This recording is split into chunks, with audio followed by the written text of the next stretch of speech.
Like, how long does that usually take? Yeah, frankly, we have been able to get phenomenal results without any fine tuning. Just like a generic model can actually perform really, really well. I mean, to be fully honest, like we're still in a private beta.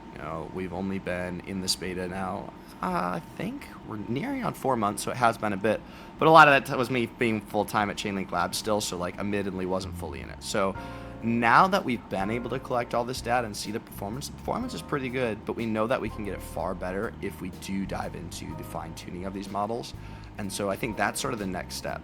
But the thing is, working with these models, it's really not hard. Like I think it almost makes you want to shy away from saying like, oh, we're an AI company, because it's like it almost feels disingenuous in terms of how easy the engineering is. Because like the hard thing is writing these smart contracts, building this whole system, making it actually trustless, making it secure, and then you start working with the AI side. You're like, man, this is not really crazy hard. And I'm sure I'm gonna go back on this, when we get into like AI video verification. Like it will get a lot harder, but I think that the AI portion has been one of the easier parts to work with that just does work.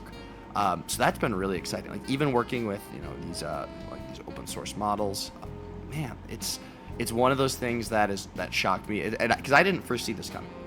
When I initially learned about smart contracts and all these things, I very much thought, oh, these requirements are going to be like must post like a URL, and we just do a search string, or like, did you post this? Did you include this hashtag? This sort of thing. And so, kind of had to, or when like I did learn about AI, I'm like, oh my gosh, this so perfectly fits into what we're doing here.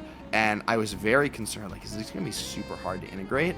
And it was very pleased when I realized actually it's not. In a few hours, I had like a somewhat functional script.